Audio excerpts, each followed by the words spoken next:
So hello everyone. So today we shall be starting with a new unit on the where we'll discuss about the sampling aspects of a continuous time signal.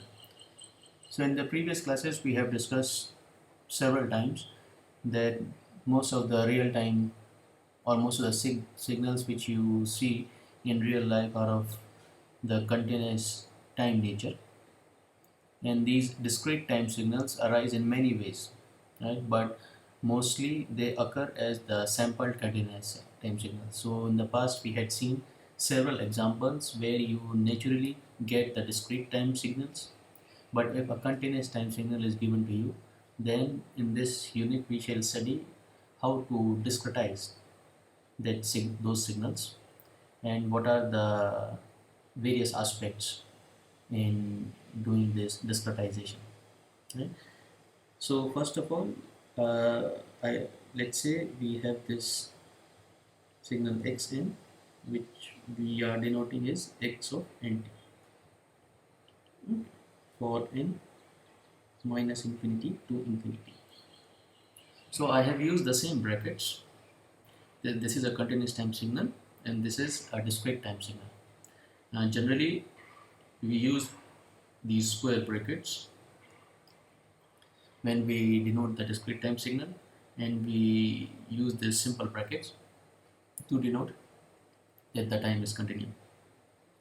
But here most of the time we would be using these simple brackets, and that's why I have used the subscript xc, which says that this is a continuous time signal. Okay, so the idea behind writing this simple equation is that from a continuous time signal we want to pick the values at some uh, time. Okay, and this time is not a fixed instant, but periodically we want to pick the value. So this t is basically the sampling instant, which we so the first topic is the talk about the periodic sampling. Okay, what does it mean and how do we achieve it? So the idea behind this is, let's say we have this continuous to discrete time signal converter where the input to the signal is xc of t, and the output of this system is you have x of n, okay, which is a discrete time sequence, which has a sampling period t. So this is our sampling period.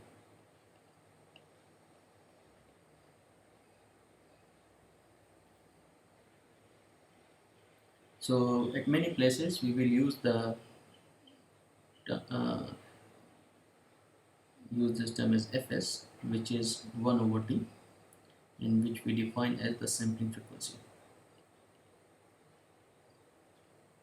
And this sampling frequency is in as the unit as samples per second.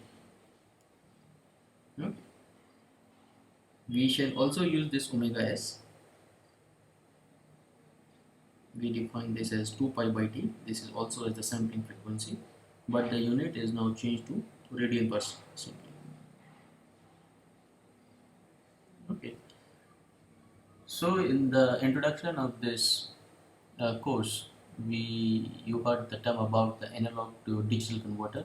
So those analog to digital converter in fact can be viewed as an approximation to this ideal continuous to discrete time signals converter.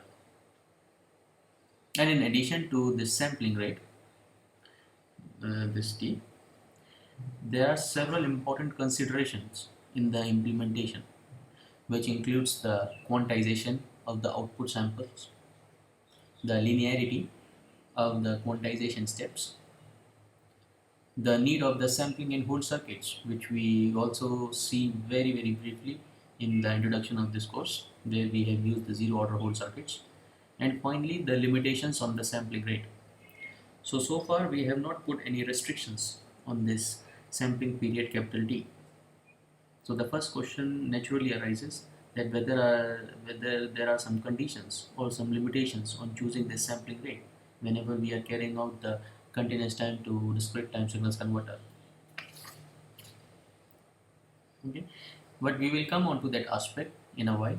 But the fundamental issue in this sampling operation is that it is not invertible in general, in the sense that many continuous time signal can produce the same output sequence of signals, meaning to say, given this xe of t, okay, you use this some sampling period capital T and you generate this x of n. But when you want to analyze this sequence in the continuous time, we need to extract the continuous time counterpart of this sequence x of n. But it might not be possible always that you will extract the same sequence xe of t. There are some conditions, so this is a fundamental issue which we will going to see in the beginning. So first of all, we shall see the sampling process in general.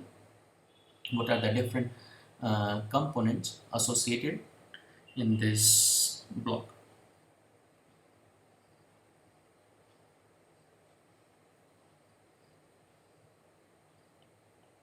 So this is the sampling process. So let's see. First of all, we have this signal xe of t from which we want to generate the discrete time sequence.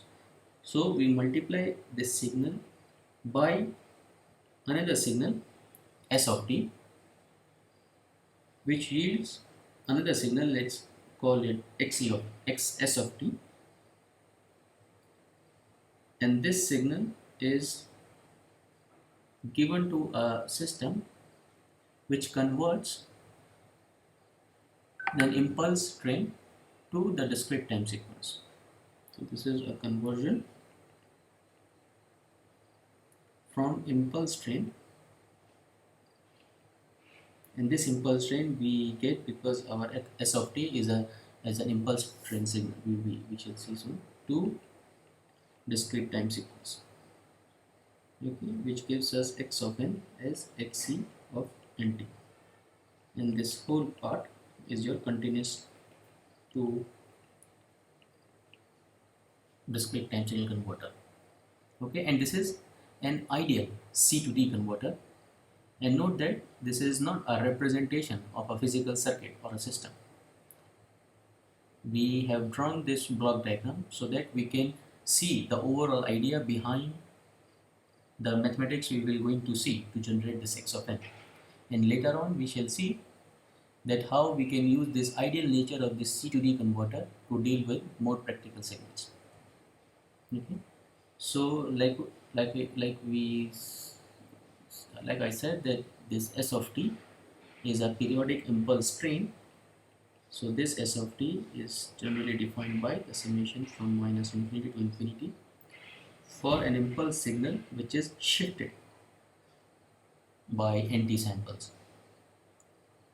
Okay, so it will give you a periodic impulse train, and as seen above in the block diagram, we have xs of t as the multiplication of xe of t and s of t.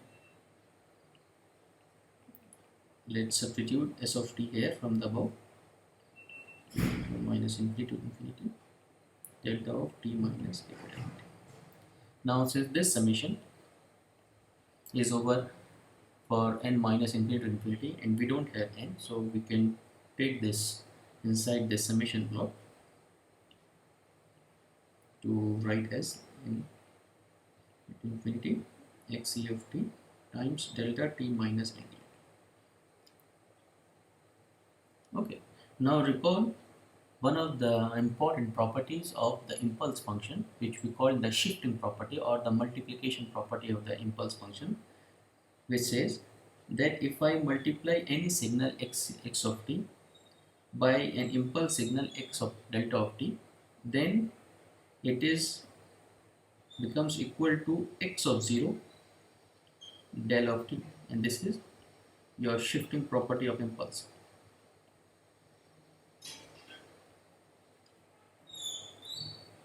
Okay, applying this property to the above equation, what you will get that x s of t as see from the above summation over n minus infinity to infinity xc of nt del t minus nt.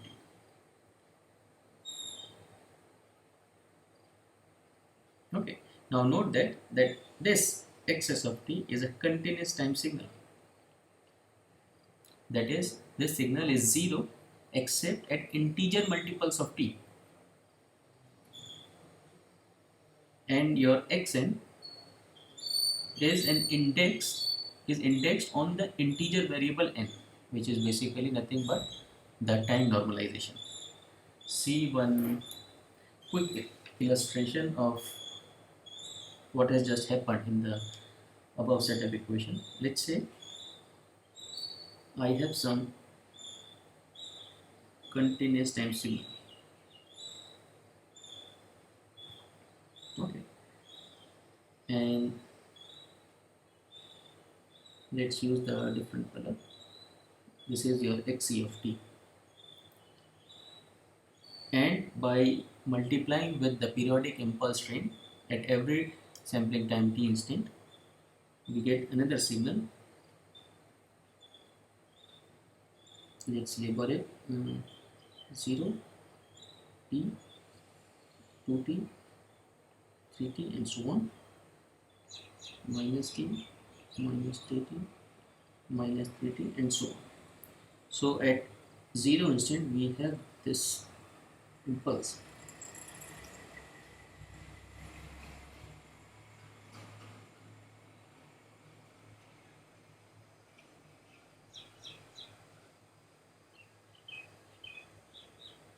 And this is your xs of t.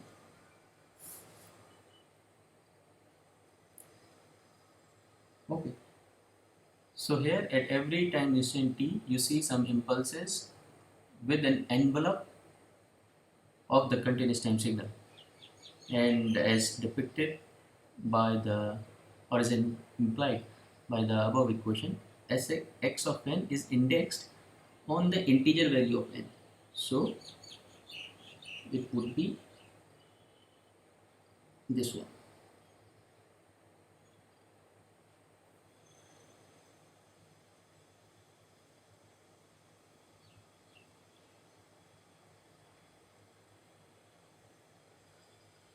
So this green colored one is your x of n.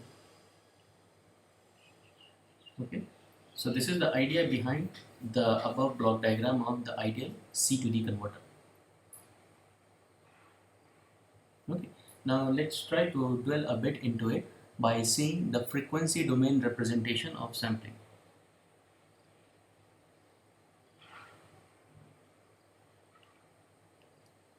Frequency domain representation of sampling. So we shall take the Fourier transform of this signal xs of t. Okay.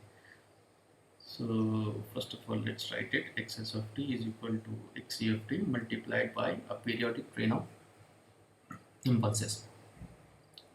Now using the property of the continuous time Fourier transform, because here we have the continuous time signals, so the multiplication in the time domain would become equivalent to convolution of their respective frequency domain transformation scaled by 1 upon 2 pi. So xs of j omega is equal to 1 upon 2 pi, then xc of j omega convolved with s of j omega. This is in the continuous time domain. Now we saw above that s of t is the periodic impulse train. So if I take the continuous time Fourier transform of the signal s of t, you will get 2 pi by t, k minus infinity to infinity of delta omega minus k omega s. Okay, where omega s we had seen above as 2 pi by t radian per second.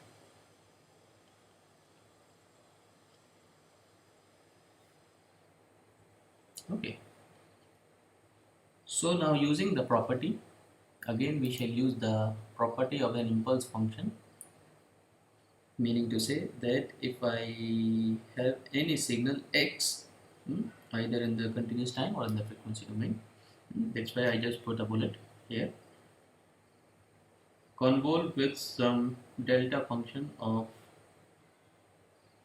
some, let's say, z plus s, or some, use some different variable, let's say z.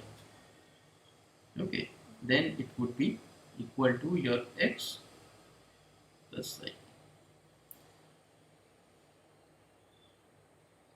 So this is another property of the impulse function, and we shall use this property in the above equation, which will give us x s of j omega from here, and putting s in this equation, you will get 1 upon t, because this 2 pi and this 2 pi would cancel out. 1 upon t summation of k minus infinity to infinity xc j omega minus k omega s.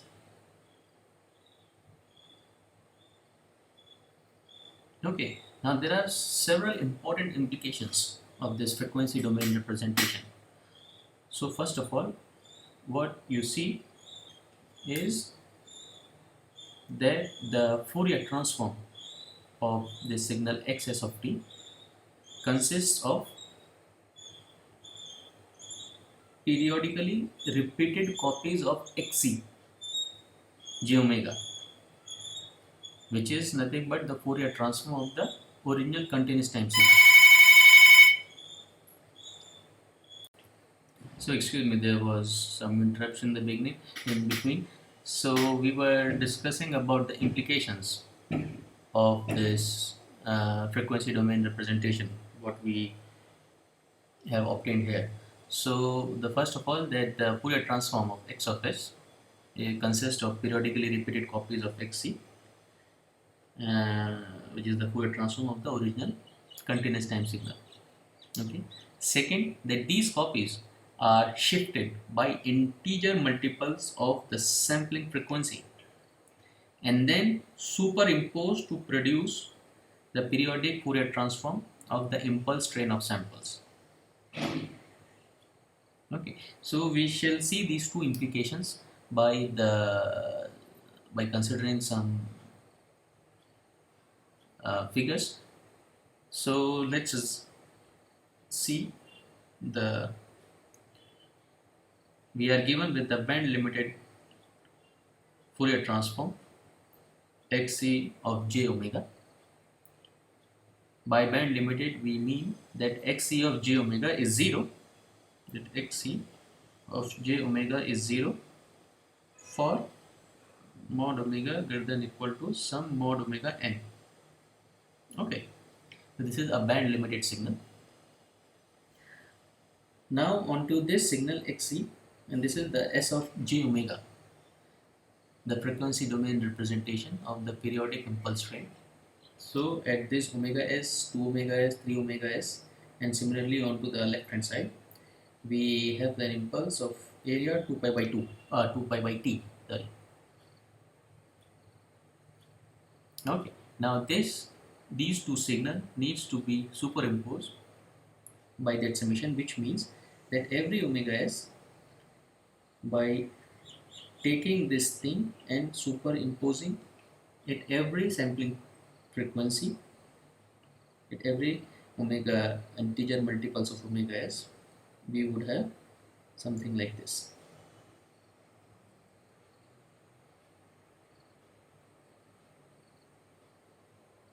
And this is what gives you this x of j omega, right? Where you have this omega n, this point, and this point your minus omega n. Okay, and this point is your omega s minus omega n, right? So we can stop here today, and we shall continue with this thing with several aspects of the relation between these three frequencies, omega s, omega n, and omega s minus omega n. Okay.